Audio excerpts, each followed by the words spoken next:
I'd gone from 30K a year to $250,000 a year. Why did you have the realization to invest into coaching? The ads were disgustingly profitable. It's like a goddamn money printer. January, we hit 135. I noticed I need systems to back this up. Closers making content has actually made their job harder. The day that I sold it and I got the wire, it was like a switch flicked off and I went from scarcity and fear to abundance and fun. Do you think AI will replace your closers eventually? I hope so. So what is your name and how much did you sell last month? My name's William Brown and the company made last month, cash collected $471,000 US. Okay. And how long have you been in business total for now?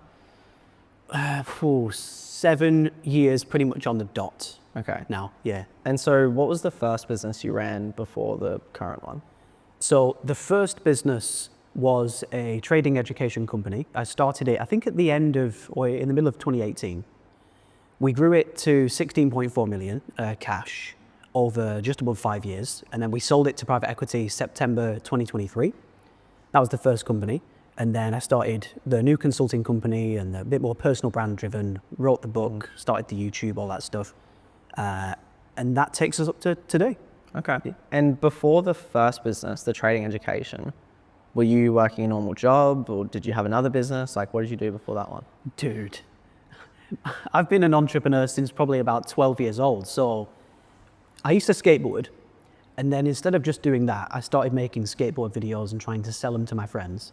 Okay. Then off the back of skateboarding, I got into graffiti. And instead of just doing graffiti, I started a graffiti magazine. And I took the pictures and wrote the copy. This is at 12? This is that is at about 17, 18 years old-ish. Yeah. And I would design it in Photoshop and I would save up my pocket money. My first job was McDonald's, right? And I worked at McDonald's for about 2.5 years, sadly. And that paid for all this, music stuff in the graffiti magazine. And off the back of graffiti, I started doing music. And I don't know whether you know this, but I used to be a full-time record producer and DJ when I was younger. Played all over the world, which was really fun. And that was technically my first career, was music. DJing. Because I did it full-time from the age of about 20 to the age of about 26-ish, maybe 19 to about 26. And then when I was about 25-ish, life was getting a bit more real. My friends were starting to buy nice cars, get married, get a house, go on nice holidays, and I just lived with my parents. I wasn't making a lot of money. How much were you making back then? Some months, so my booking fee was about £600 per show, maybe $800-ish. Some months I would do 9 shows and have a really good month. Some months I would do 1 show and make $800. Some months I would do no shows. So sometimes I would go 6 weeks without a show, like zero income at all. So I was living with my parents. Life was getting a little bit more real. And I was doing a show in London. I came home one evening and there was a trading documentary on television that I watched. And that was the first time in my life, I was about 26-ish. I had never known you can make money on the internet before that day. There was no drop shipping, there was no, stuff like there is nowadays at all. And it blew my mind. I was like, so I can make money on a computer at home. And that was just like, if this is real, this is going to change my life. What year was that in? 2017, I think. Okay. Maybe early 2018. Interesting. So that night, I went on Google and I found a broker, put £500 in a trading account, and I thought, if I can make a couple thousand from that and do music as well, I can have a kind of nice life. I can still do the music and make some money over here. And I turned that £500 into about 8,000 over 5-6 months, lost almost all of it in a day, which is a very common story. And I drew it down. I remember the trade. I won't go into it, but basically I lost almost all the money, drew down to maybe a couple thousand, and I made one of the best decisions of my life. I took a little bit of money out and I bought a £300 course from a guy called Chris, and I bought some coaching sessions with this trader Tom. And it was that education that changed everything, right? And also, I don't really talk about this, but when I bought that £300 course, I was put in a Facebook group, and there was like 170 other people in there. And I remember thinking to myself, all those people have paid £300. That's like 50 grand. It's like, wow, this guy's, that's amazing. I wonder if I could do that one day. And I think that planted the seed for selling education in the future, because I was like, maybe I could do that one day and sell education. When you were around 26, 27, Yeah. it's 2017, Yeah. and you start to see the trading stuff. Yeah. How long did you trade first before you invested in the coaching into the £300? 6 months. 6 months, okay. And so 6 months in, what made you like realize the return of investing in someone? Because a lot of people, they look at that, they're like, no, I'm not going to pay. I'll just do it on my own. I'll just learn myself. Like, why did you have the realization to invest into coaching? Yeah, well, I thought at the start I could do it myself. I thought I could figure it out. And through beginner's luck, I made that money. And I thought, I remember thinking, like, I am going to be so rich. This is so easy, you know. And I was just growing the account and growing the account. And then I lost almost all of it in a day. And I realized I don't know what I'm doing. And I thought, well, I better get some help. If I just get some help, surely I can learn. That was my attitude. And then I bought that from Chris and the coaching from Tom. And over the next 6 months, through that education, I actually learned what I was doing and took it seriously. I was really, really, really taking it seriously. And the good thing was, when music was quiet, I could focus on that. And when music wasn't, I would turn that off and do the music. And I remember one day I was doing a show in New Delhi in India, right? And I took a trade at the airport in Manchester before I flew. And when I got to the hotel in New Delhi, I'd made like £700, which was more than the gig itself. And I was like, wow, this is unbelievable. You know, I remember it so clear. I remember I was in the hotel room and I opened the computer and checked the trade and I was like, oh my God, this is unbelievable. But anyway, so 6 months in, I had the loss, I bought the education, fast forward about 6, 7, 8 months.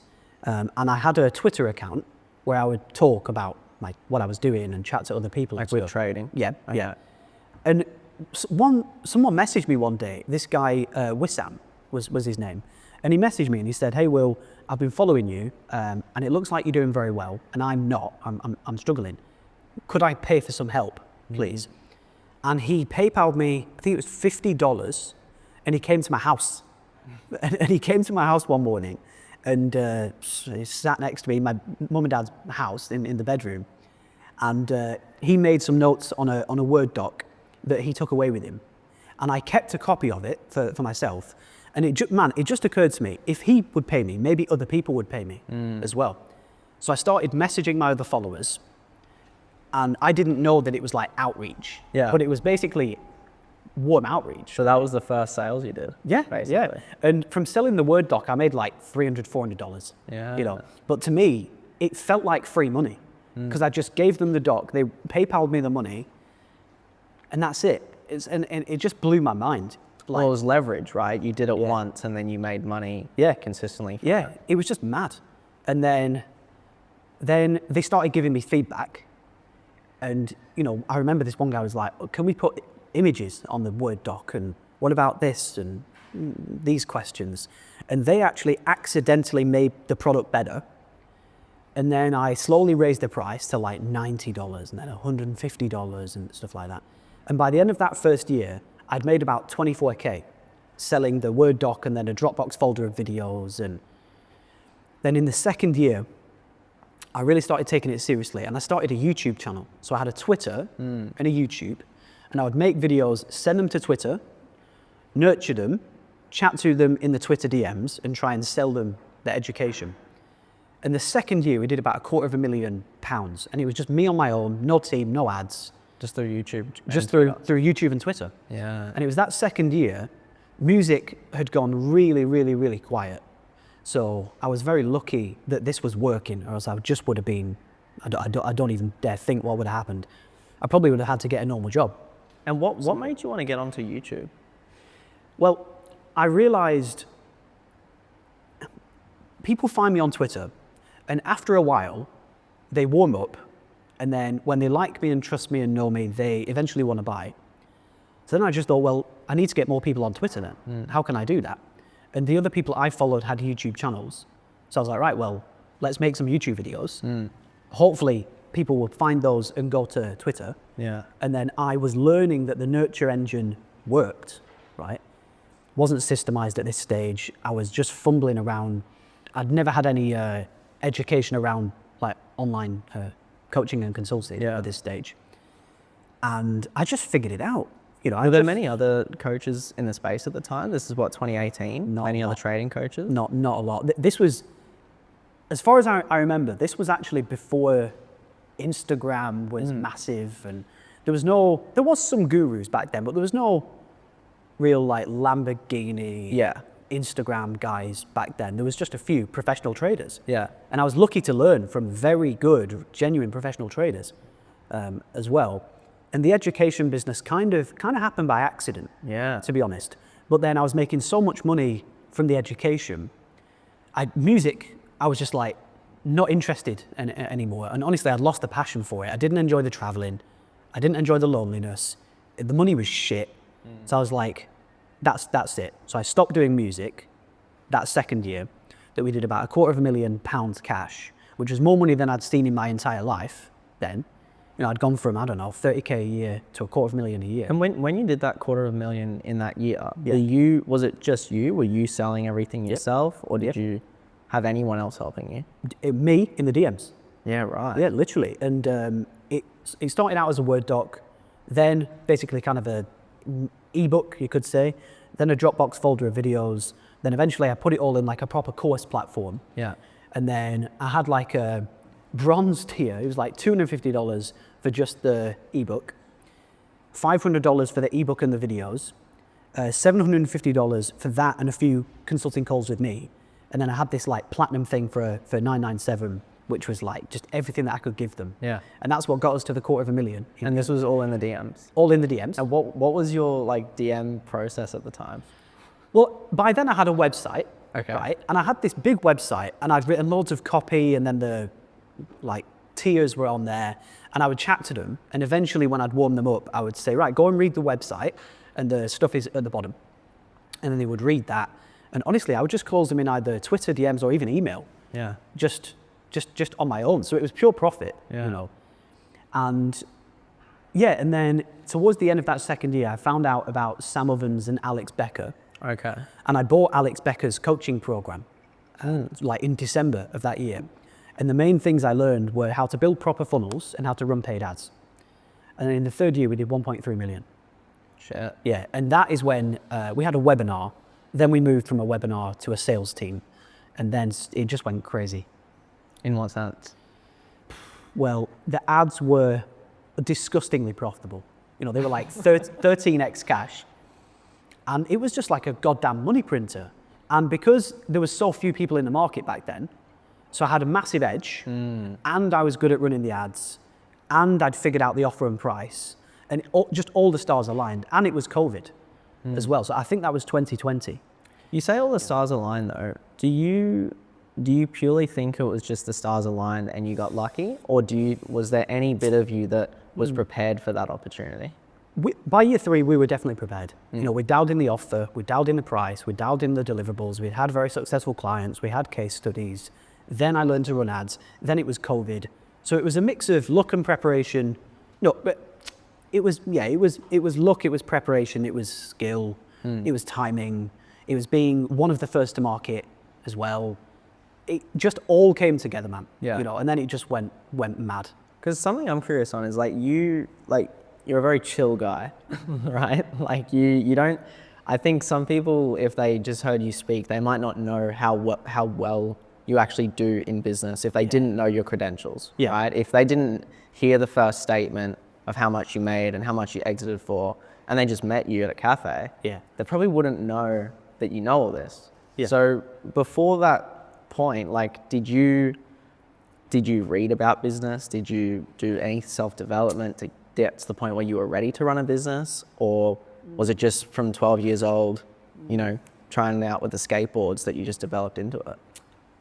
I think it all added up, right? I learned a little bit from the skateboard videos, the graffiti magazine.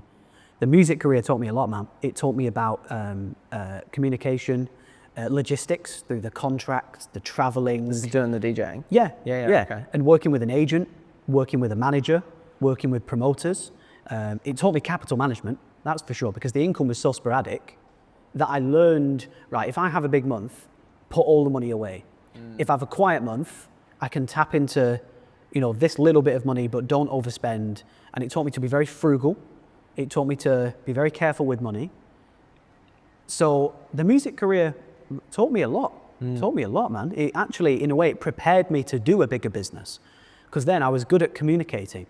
I was good at the chats, I was good at the emails, I was professional, I knew what to say. I learned a lot from my old agent, Steph, because we would always email back and forth, and I would see the promoters chatting to her about prices and about travel and about, I want this thing. And so you kind of learned inadvertently that negotiation, or that sort of sales side of things. Yeah, definitely, because we would always negotiate with promoters. They were like, we've got a £700 budget. No, well, let's do this. We'll pay us this. We'll blah, blah, do this flight instead. Then I'll go to this show. So music taught me so much about, just capital management, pricing, communication, negotiation. And I kind of learned sales. I mean, I just had to, and I would say some things and they wouldn't buy it. I was like, oh, fuck, right, I'm not going to say that again. And I'd say some things and they buy it. I was like, damn, right, I'll say that more often. And eventually I built a script for myself.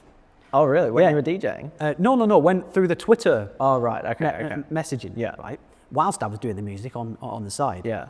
And through the Twitter DMs and the email DMs, I learned what to say and what not to say. And eventually I built myself a script. And I would copy the first part, send that. If they say this, copy this part, send that, blah, blah, blah. Then send the website, So I just accidentally figured it out along the way. So then year 3, you do 1.2 million, you said? Yeah, it was 1.1 million pounds, about 1.3 million US dollars cash. Cool. And then how many more years did you run it for? Training? So I remember I bought Alex Becker's thing. Then I learned to do a webinar funnel with paid ads. That got us to the 1.3. The next year we did like 2.7. And then mid the next year, we moved to a sales team. And that's when I hired one of my childhood best friends, Alex, to come in and be a rep, who's one of the best hires that I ever made. Me and Alex, I remember I just moved to Dubai in May 2021, I think. Yeah. Because the business was doing like $250,000 a month by that stage. And I didn't want to pay tax. Fair. I wanted to live somewhere beautiful and sunny with other entrepreneurs. Yeah. And it's so funny, just as I was moving to Dubai, the webinar was burning out, profitability was coming down. And I think I just bought Cole Gordon's mastermind around that time. Oh, yeah. And Cole was like, move to a sales team. He taught me how to hire, he taught me how to train, made us all better at sales. That was my first proper sales training, was from Cole. And dude, I remember I would take calls from 9 to 9, and Alex would take calls 9 to 9, and we just murdered. We just went mad. And just me and Alex got the business to like 400K a month through the VSL call funnel. And then we started, hiring more reps, hiring setters. And then the business grew and grew and grew. And then I think it was year five or, I remember in 2023, the year we sold the company, just after I'd sold, we'd done about 6.1 million cash that year, up to about the end of September when we sold. So we were tracking for like 7.5 million a year cash. And what made you want to sell it? The reason I sold it was because I fell out of alignment with the offer because I didn't trade anymore by that stage. Right? I was fully focused on the education business. And honestly, I didn't like the niche. It's such a horrible, false, scammy niche. And I didn't want to be associated with it anymore. And I'd made more money than I ever friggin' thought that I bloody would. Jesus Christ, I never thought I would make that much that fast. And I thought, right, well, the reason I started the business was for money and wealth and freedom. And I've got all the money and wealth and freedom I could have ever dreamed of. I don't trade anymore. I'm not aligned with the niche. I don't want to work in this niche. And honestly, I wanted to do business consulting. That was what I loved the most. And I wanted to start again as well. Because I just love the first part of building a business. It's so fun. Yeah. And I remember the founder of the PE firm that we sold to, he said to me, he said, Will, you're very good at going 0 to 1, but you're not good at going 1 to 2. And we are very good at going 1 to 2. You know, they are good at buying existing good businesses and taking them to the next level. And I wasn't. Yeah. You know, I didn't want to run it anymore. It was getting more and more stressful. We had like a 19-person team, which I hated. I hated management, meetings, hiring and firing. What did you hate about it? People. It's just hard, man. Yeah. You know, I didn't have the hiring skill I've got now, and I've learned it by now. But back then, I wasn't good at hiring. I wasn't good at training and ramping and managing and tracking and culture. Yeah. I was just good at making money and just running ads, getting people closed, you know, and just making money. The thing that I'm best at is collecting cash. Basically, I can just make money. Yeah. You know, but everything else gets harder. You know, and it's actually getting to that stage in this business now. Yeah, where okay. it's getting a bit harder again with the team and the scale. Yeah. And that's why I wanted to sell. And I guess when you sell, you like give yourself, like you said, that good restart to then start again. Yeah.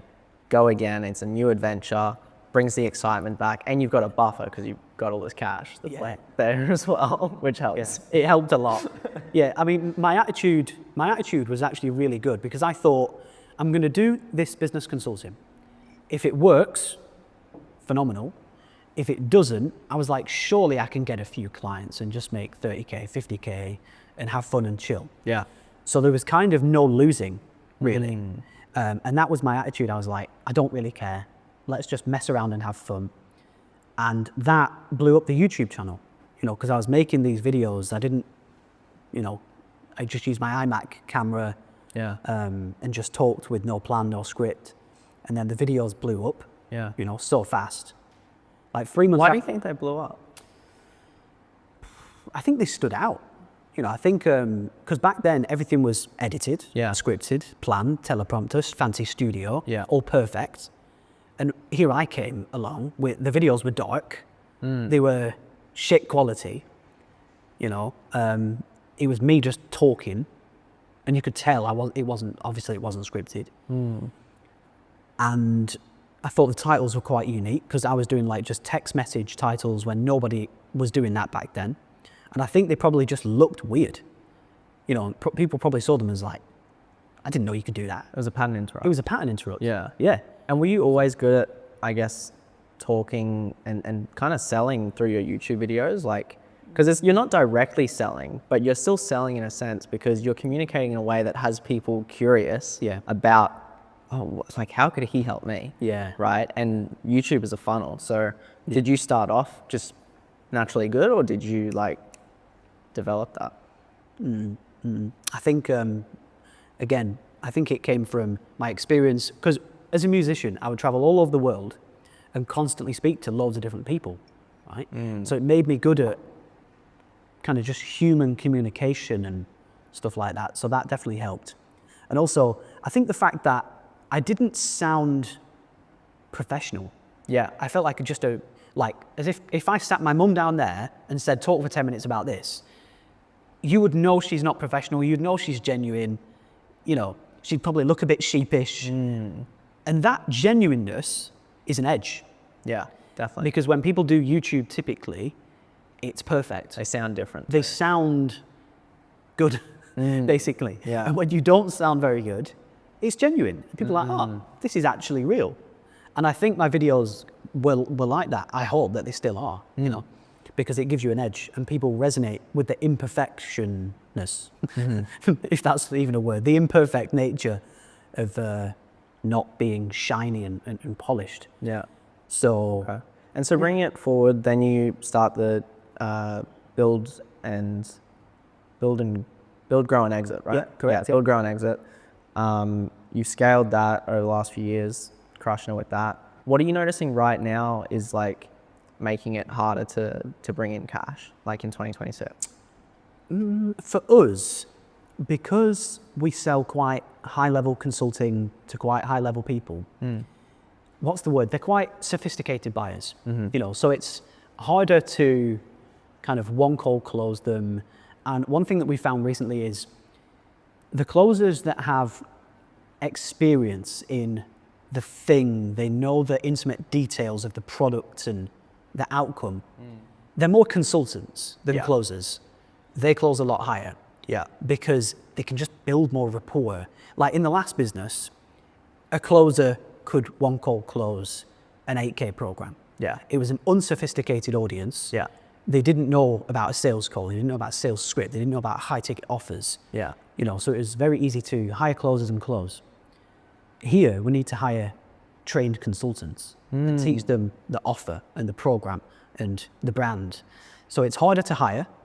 But it's arguably, Because you'd want to find someone that's almost run their own business. Yes. Ideally, right? Yes. But they're hard to find because if they know how to run their own business, they're probably just doing it. They're not going to be a sales guy. Yeah, exactly. So it's harder to find the talent. It's you've got to integrate them more. You've got to retain them. We just lost one of our best closers to start his own offer, right? Which is really good for them, but unfortunate for us. So yeah, so it's that's one of the challenges is closing, and also our prices are quite high. You know, we sell 10, 20, 30, 40, 50K programs. So it's usually, not always, we do one call close them, but it's often a 2 call, 3 call close. Sometimes it takes a lot of follow-up. Sometimes they need a call with me, Yeah. you know, to wire 35 grand, which is completely understandable. So it's just a different model, man. Like, it's just so different, Yeah. you know. It's very different to a lot of the offers I'm involved in too. Yeah. Like even mine, it's B2C. A lot of the sales tactics and objection handling stuff, it still works great. Like you've definitely got to adapt. A lot of the old stuff that I think got like too popular. Yeah. And now because everyone's on Reels and everyone gets educational content, they're more sales aware than ever. Yep. So when you use the word like, Will, would you be opposed to doing a podcast with me today? They've heard You instantly know what I'm doing. Yeah. And it's just inauthentic. And I think that's what helps people stand out now is staying authentic and still using some tactics, but you got to be very subtle in the way that you do it. Because the minute someone catches on to it, you're cooked. 100%. It's so interesting how, like, I think right now in the market, the becoming a closer offer is probably the hottest thing in online business. Yeah, it's a lot of right people now. doing it. I reckon it's probably got another 6 to 12 months of being the top thing. Something, maybe AI is probably the next number one thing in the market. But it's interesting, closers making content has actually made their job harder. Yes. Because now everyday people are seeing it and learning it. And now the market's very sophisticated now. They know what a VSL funnel and a sales call and a script, and thanks to people like me as well, because we teach them what it is. So. Well, it's interesting because I think for so long, becoming a closer was it wasn't made, there were nowhere near as many coaches as there should have been for how good of an opportunity I think it was. Yeah. And now it's like swinging the other way. Yeah. And I reckon you'll probably see this with your business too. This is my prediction, but I think with all of these coaching programs are going to have more competition than ever. And in the marketing, yes, the funnel matters, the landing page, all this stuff. But at the end of the day, proof, fulfillment, being at a high level, having client results. That's why I'm so heavy on meeting my guys, getting content with them, doing case studies. Yeah. Because that just speaks for itself. And then you've got the personal brand as well. You've got the other fancy stuff. What do you think? 100%. It's the people, I'm seeing this separation where a few people are going up and scaling. A lot of people are falling down and finding it harder and making less money. It's almost like the middle's kind of disappearing. People are either going up or down is what I'm seeing right now. Yeah. And the people that go up, they have more accolades than people that go down. So, it could be exiting a business is a badge, it's an award. Scaling to a big number is a badge. That's kind of another award, accolade. Being in business for a long time is another edge as well, because a lot of people stop or fail or move on. So just going for a long time is an edge as well. And having a good personal brand is an edge. Having a big YouTube channel is an edge. And it's like, how many edges, how many accolades can you stack? And the more you've got, the more you go up and you're one of the big guys. Yeah. Because what's the definition of a big guy? It's probably a big Instagram, a big YouTube, going a long time, make a lot of money, good client results, good word of mouth, able to charge a high price. Then, because you can charge a high price, you can suck up more of the market and make more from the market than anybody else as well. You can redeploy that capital into growing your fucking personal brand, spending more on ads, and it kind of becomes a positive flywheel as well. Yeah. Or if you don't have those things, it becomes a negative flywheel because the bigger guys start closing your customers. Yeah. And you lose out on a market share. Yeah. It's quite interesting. I've seen a lot of people, especially in the sales coaching space, they start up, they have a few months where they make all this cash, they're like, sweet, and then it just fizzles out. And I think it's either like the fulfillment dropped, or they didn't have the accolades, or they weren't in it long enough, or there was something. And I think you're right about the middle disappearing. Yeah, it's just problem solving ability as well. Because business, it's hard, but it's easy, but it's hard. Like, it's so easy to just bang out a funnel, book calls, close a few calls, make 10, 20, 30, 40K. That's so easy. Often people get bored.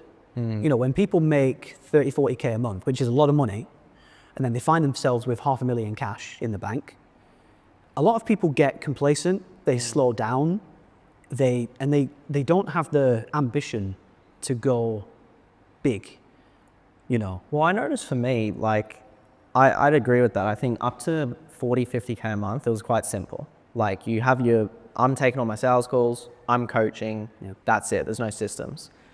But then, like, in December, we hit our first 100K, and then January, we hit, in USD, about 130, 135. And then I noticed, like, that month, I was like, fuck, like, I need systems to back this up. Like, I need help, I need a team, I need other people to help. And I think a lot, like, that was quite overwhelming for me. Yeah. And, like, we've got past it now, and now we're in a good spot. Like, I'm happy to keep growing, keep pushing. But I think that's, like, underestimated. Everyone wants to scale to 100K a month, but if you don't have the foundations, if you do 100K a month consistently, I mean, depending how you structure it, for me, it's group coaching. I mean, if you're doing one-on-one, I don't know what that looks like, but you've definitely got to build in the right way too. Like, hard and fast isn't always the best thing. Yeah. It's like there's ceilings, you know, and you get to, say, 100K, and you like bang up against the ceiling, and there's a problem to solve. And if you can solve it, right, you can get to, say, 250. Then you get stuck and there's a problem to solve. And there's all these little problems along the way, you know, to be solved. I remember for me, when I started this consulting business, the first offer I sold was $4,000 a month for a call every week. And it would roll monthly until you didn't need it anymore. It was like cancel any time. And that got me to about 80K a month-ish. And then I started to get too busy, and I was like, oh shit, I can't fit more of these calls in. Then I went to Anytime, and I stopped doing the one a week, and I was like, just book whenever you need one, right? And that reduced the call volume like 40%, you know, and that allowed me to scale a bit further. Then it got too busy again. I added in WhatsApp, and I was like, listen, instead of just booking a call, if it's a small question, WhatsApp me instead. That reduced the call volume a lot, and we could scale further. Then I made the training program, and then I was like, right, go through the program first. That's going to answer most of your questions. If you have a small thing, WhatsApp me, and if you need me, book a call. That allowed us to scale further. And then recently we added in this Will's Brain AI thing that you can text and call. It's amazing. And again, that has reduced the call volume. And that is how, because I'm the only coach, and I do all the coaching myself. Yeah, right. That is how we're able to do, I mean, the biggest month we've ever had was 610K cash last January. That's how we're able to do it and sustain it as well through all those ways now, you know? And what role do you see AI playing in continuing to scale? Do you think it's like overhyped? Do you think it's rightfully hyped? AI is good, man. AI is good. It's the way we use it. So we have the Will's Brain AI thing, and it's amazing. It's like we trained it on like the training program, all my YouTube videos, all my client calls. It's unbelievable. So people use that now a lot. We also have AI tools in the training program. So we have like a funnel builder that people can use, which is AI. Then we've got this Hawkeye thing. You connect it to Zoom, and it reviews your sales calls for you and gives you feedback and tells you what's good and bad and what to say and what not to say. Right. So people can use that. And what's that trained on? So it's trained on all of our stuff, Okay. all of our material, our sales calls, Okay. all of our IP, Okay. basically. So like all of the information and like answers to people's common questions, or does it have sales tactics as well? Both. Okay. Both. It's pretty cool. So people can buy that.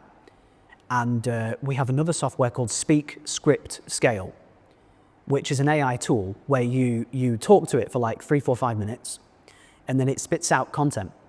So I use it to write my YouTube videos now. So I have an idea, I talk for 5 minutes to it about the idea, and it writes me a script. So, and clients can use that as well. So there's a few AI softwares in there. People have to pay for them separately, which builds in recurring revenue to the business as well. And it helps them to get this stuff done for them faster and easier. So from that perspective, I think AI is amazing. Do you think AI will replace your closers eventually? I hope so.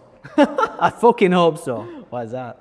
Oh God. Annoying to manage? It would be my dream to not have a sales team. And we've tried to not have one. We tried from mid-December to the end of Jan. We moved away from the VSL to selling through an application to basically they would fill out a 27 question app. It would ping into Slack, and I would make them a loom and send it on WhatsApp. And it worked. We did about 340K in 6 weeks from that with no sales team. But the customer quality was not good. Okay. We realized, and we got 2 refund requests, and we never get refund requests. And they came from that app. We was like, Why do you think that was? I think it's because they didn't have a sales call. There's a lot to be said for the human touch point and a good conversation with a human, man. Yeah. It's irreplaceable. That's why sales teams work so well. That's why it's like human connection. It's unbeatable, compared to a frigging dog and some text. Yeah. So selling from a dog works. It's profitable. It makes money, but it is not as good as a sales team. A sales team is the best, but a sales team is the hardest. Yeah. And this is another reason why people don't scale to big numbers, because you have to go through the hell that is building a sales team and managing a sales team. It's the hardest thing. Especially nowadays where a lot of the good closers start their own offer. Exactly. Yeah. Exactly. Yeah, it's interesting. So I think that a lot of sales will be replaced by AI, definitely. Like I think setters for sure. Oh, setters, definitely. Yeah. Definitely DM, phone setters. I think basic closing, like for $2,000, $3,000 programs. Maybe like higher level stuff as well, like yours. But I still think the B2C, like first time buyers, I don't see that going away anytime soon. No. And even with the more expensive, more premium stuff, you've got to have a good brand for that. Like I think the only reason someone would be able to get away without a sales call for something over 5K is because the brand and the content is so good. Definitely. Yeah. Yeah, definitely. So it's not as simple as one thing. There's so many variables that go into it. Yeah. You've got to have a good offer, a good closer, a good sales process, client results, good accolades, brand. There's so many little things. And this is why it takes time to get big. Sometimes people blow up, but they come back down. But to get big and sustain big numbers, you've got to have everything. And it is it's a puzzle to build everything. It takes a lot of learning and time and problem solving and stress. And it's hard, but it's worth it. As someone that's made over $500,000 in a single month, do you think someone is better off starting off as a sales guy or running their own business if they have no prior experience in either? Sales. Why? Because business is hard without sales skills.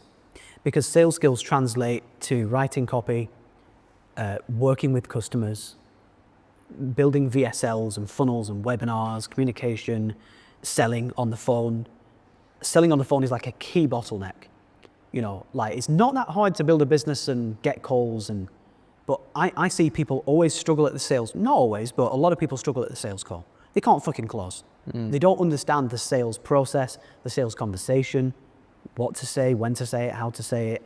The sales call is a complex beast, so that's what I would say. If you can learn sales first, you're going to have an edge. You're going to have an edge. Yeah. I mean, I think for even my business, I can say I've got less than 10,000 followers. I've got like 1,000 subs on YouTube. And I think the numbers we've been able to pump is like so heavily reliant on mine and our closers' skills. Yeah. It's like, I need to improve my marketing. That's my like lack for sure. That's easy. But because we've got that skill and because I sold for 5 years, I then managed sales teams and worked in other successful companies and saw what they did well, saw what they didn't do well. It was so much easier for me to apply it to my own business. Like if I tried to start, I don't know what business I would have started, but anything without that, I feel like I would have just gotten in my head. I would have broken down or gone a 9 to 5 or something. I don't think I would have built up the knack to be a business owner. Oh, dude, it's so funny. Like, yeah, sales is kind of the glue that holds everything together, largely. I would say so. Because even marketing it's selling, but it's one to many, right? Yeah. Copywriting, Yeah, it is. written sales, Yeah, content you're selling through the camera. Yeah, even like story selling, where it's selling through a YouTube video that you wouldn't know is selling to you. To do that well, you have to understand the psychology of sales, understand what triggers people to move forward and buy. So sales is a critical skill. I think any big person would agree with that. Like Sam Ovens, phenomenal salesperson, man. You know, Alex Becker, phenomenal closer. Cole Gordon goes without saying. You've got a very good brand as well. One of your edges is your brand is very good. It's genuine. It's, you know, you've got the videographer with you all the time. You get insight into your life. You're clearly very good at what you do. So you just need to do more. I think, do you run cold ads? A little bit, yeah. Yeah, see, for me, the key thing that changed everything was basically I see you as kind of where I was in year 2. Good offer, skilled, everything's working, you're making good money, but now you need to pour fuel on the fire. And you could triple your business if you got cold ads working and you could build a good sales team and sustain it. If you could do those 2 things, you'd be doing 3, 4, 500. Yeah, that's my aim. I want to double down on that. I also want to get in the B2B side as well. I don't know, maybe you've got different advice, but I think it's like you can only charge so much to a young Australian dude that's got no money. That's why he wants to get into sales. There's only so much you can charge that guy, no matter how fucking good you are at closing and objection handling. Very true. And so I'm trying to think now, okay, what big problems can I solve for bigger businesses? Or probably recruitment is what I'm thinking, maybe down the track consulting, but I think that's also something that will take us to that next level. Yeah, I agree. That is one thing that separates the massive businesses from the smaller ones is they've got higher prices, more things to buy. You know, this is one thing that stopped us scaling the first business was we didn't have a back end. We only had one front end offer. And every month we just sold as many of the front end offer as we could. One time, lifetime, and it was just churn and burn. How many front end units can we sell forever, basically? And it taught me the importance of LTV and having premium, massive offers, having a mastermind, having recurring softwares. We had a software in that business toward the end. It was doing like 21K a month recurring. So not bad, but pretty damn tiny.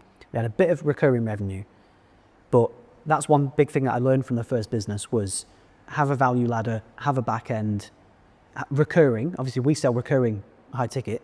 That's a game changer in itself, man, because some customers spend fucking 70K with us, 100K, 120K with us, one customer. Yeah. Right? We would have to sell 20, fucking maybe 30 Yeah. in that company to get what one gives us now.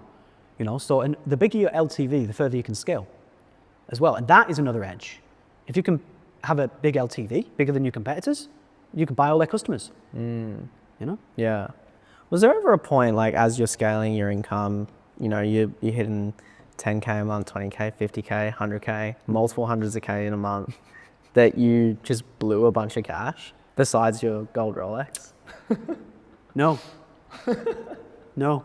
Dude, I've never been a big spender. I think it's because of music. Music scarred me, right? Because it was so goddamn up and down. It kind of, and also, I always had a fear that it would stop working because I was very reliant on getting booked. If I don't make good music, or I'm not a nice person, or people don't like me and want to come to my shows, music career over, income stopped. So it taught me to save money, be careful with money, not waste it, and I would say 90% of the money that I've ever made, I've invested, and mainly in real estate. So I bought like a lot of frigging real estate, man, including this house. Yeah. Right? But yeah, I would say 90%, probably more of the money that I've ever made, I've invested and kept.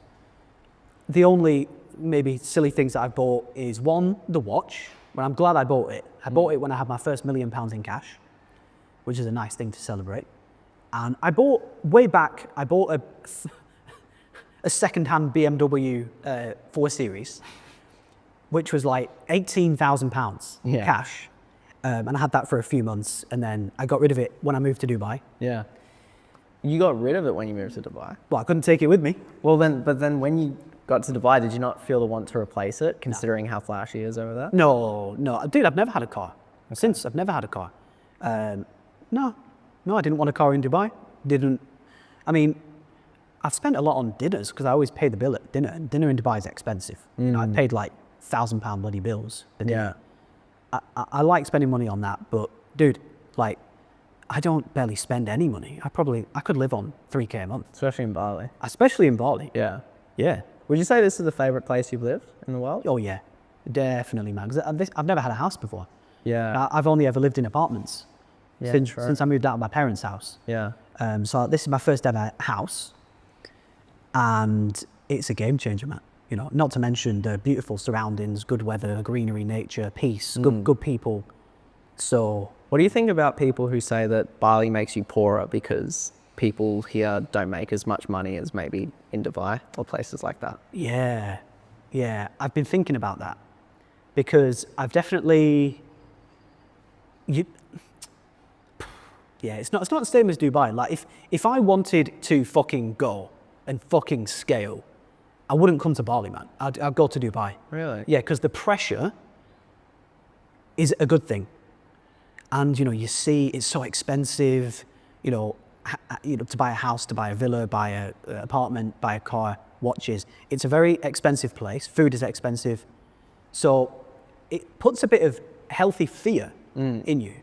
You know, like if you want to buy a nice villa in Dubai, well, you better have $5 million, $6, 7, $8 million. You want to go out for dinner with your friends and pay the bill, you better have $1,000 to spend on that dinner. Yeah. And that is a good thing because that healthy fear, that healthy pressure is good.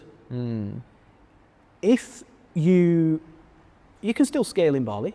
Yeah, it's interesting because I've been told that by so many people, and I've just found different. I mean, when I went to Dubai for the first time, there was definitely a big part of me that it opened my mind up for sure. Yeah. As to like how much money is out there and how much further ahead I could be. Yeah. But all of my biggest months have been in Asia.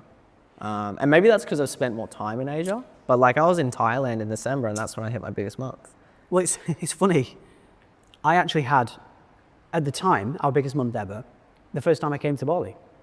But it wasn't a product of Bali. I wasn't working. Like it happened when I was in Bali, like not because of Bali. Yeah. But it did happen when I was in Bali. Yeah, you know? yeah. And then I think we had our second biggest month ever when I was in Bali the second time. But Bali has chilled me out. You know, I feel very relaxed and peaceful here. Since I moved here, I've been a lot less driven to work. I love working. I work pretty much every day. I love it. I do it for fun.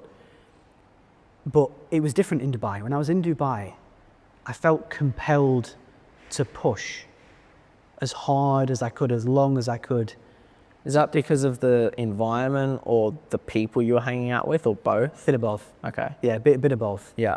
Yeah, because then I spent time with people who were pushing hard and trying to scale far, you know, and when your friends like move to the Palm and rent 50 grand a month villa, that pushes you a bit. Yeah. And, you know, when your friends are hitting their biggest months, that pushes you a bit. So it's good to be in a place like Dubai with friends doing the same or bigger than you, because it will pull you up. Yeah. It will definitely pull you up. But I moved to Bali. I'm in the season now where, I've got a 8-figure net worth and, all this cool stuff that people want. Now I'm just more doing it for fun, really. At what point did it turn into fun as opposed to you just like feeling like you needed to keep pushing? When I sold the last business. Yeah. Yeah. When I sold that business, the day that I sold it and I got the wire, it was like a switch flicked off. And I went from scarcity and fear to abundance and fun the day I sold that company. And it was an amazing thing. And that's when I started making the YouTube videos just for fun, doing a bit of consulting just for fun with people that I liked. And it was really amazing. Really amazing, man. Okay. And so who's your, you mentioned Alex Becker and Sam Ovens. Yep. Who are your like most recent mentors, or are you working with any mentors at the moment? Yeah, I'd say my top few mentors, Sam Ovens, Alex Becker, Dan Bradbury, Cole Gordon. Do you know who Christian Schutzer is? Yeah. I'm working with Christian right now. We just co-founded a consulting company together. So he is mentoring me. You could say right now I'm kind of mentoring him actually on the info side as well. Yeah. So it's been fun to work with Christian. And he's a straight G, very focused, thinks outside the box. Those are the main ones. And I learned all different things from different people. Alex, I learned pay lads. Cole, I learned sales. Sam, I learned like pricing and funnels. Christian, I've learned hiring. Dan, I learned how to exit. So every mentor took me to the next level in that respective thing. Yeah. Whenever I have a problem, I go and get a mentor who solved it and pay them to teach me the solution. Yeah. Yeah. So even at the point where you made over 500K in a month, you've never thought, oh, I'm too good for a mentor. You've never thought, oh, there's not much I can learn. No. Okay. No. I mean, if I have a problem Yeah. and I can't solve it, well, I've got two choices. Don't solve it and be fucked, or find someone that solved it and fucking pay them. Yeah. You know? It's so funny because the more successful people that I hang out with, the more that's the case. Yeah. But it's the guys that haven't even made their first 10K month yet, or 20K month. Yeah. And they're the ones that, you know what, like I think I can just do it, It's, you know what's funny? My career started, I've never really thought about this, but my career started when I bought that initial education. When I bought Chris's thing and Tom's thing, everything started to come together and get better. And I was making money, I was learning, and everything. And then I got stuck. Then I bought Alex's thing, bang. Sam's thing, bang. Cole's thing, bang. So I think every time that I've ever invested in some help, every time I've gone up and earned more. How much do you think you've cumulatively spent on mentors? Oh man, fucking hell. I dare think. Probably about, 60, 90, probably about 300K. Probably about 300K. Were any of them a waste in your mind? Any of them a mistake? No, never. No. Some were better than others. Some were more needed than others. But never bad. Never a bad experience. Well, 300K to get however many millions, that's a pretty good ROI. Yeah, it's been a lot, man. It's been a lot. Was there ever, like, as you're scaling with business, was there any other, like, personal challenges you had, like, or even mindset-wise? Loads, man. Okay. Loads. Yeah. Because I don't see it. I just see the end product. I just see a chill, happy guy in a Bali villa. Yeah. Well, I mean, you see me at my best now. Yeah. But I mean, there's so many things, man. I mean, I've been up working at 2 a.m. after a 12, 14-hour day, immensely burned out, times where things weren't working, closers weren't closing, ads weren't profitable, you get a refund, you get a charge back, bloody, someone quits who's a key part of the business. Sometimes you just have very difficult, complex, challenging, stressful days. You have a slow month and you don't know why.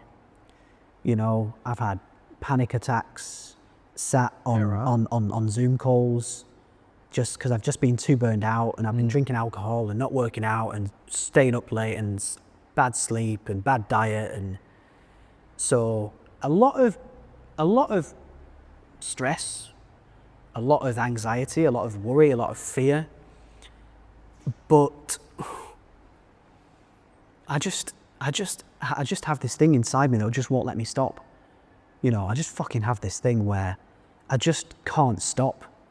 And I'll just go every day and just never give up, you know, and you just don't stop. You just figure it out. And if you have a bad day, keep going. You just, yeah, I just want it too badly, you know. Is that like a competitiveness, or is it just you know you can achieve it and it's fulfilling your potential, or what do you think it is? I honestly don't know. I think it's fear from my dad. And because my parents were poor, and also for me, right, I'll tell you this time. This was when, I can't remember when this was, but I was applying. I think music was very, very, very slow at one stage. And I was applying for a job at a motorway cafe, like a service station cafe. And I remember I was in my bedroom upstairs, and I could hear my mum and dad talking downstairs because it's a very small house. I could hear the television. I was fucking pissed off because I was making no money from music and I felt like a fucking broke loser. I was applying for this fucking shit job, like £7 an hour, and I felt like a fucking loser, a broke fucking loser. And I was thinking, how do people make money? I just wish I was rich. You know, I just wish I had money and choice and freedom. And I'll never forget, I was doing my CV to send to apply for the job. And it was around that time that I think I got into trading and things started to change and I started to make a bit more money. But it was a feeling of massive pain. That, combined with being poor, combined with wanting to be successful to prove everybody wrong, the people that talk shit about me when I was in school, that talk shit about me when I was doing music, it created a lot of pain. And the solution to that pain was to make a lot of money. And I did it. In the Made a end. lot of money. Made a lot of money. And I have to say, man, money does make you happy. Money really does make you happy, man. So, Beautiful. yeah. Thanks, Will Brown. Appreciate it, man. Pleasure. Awesome.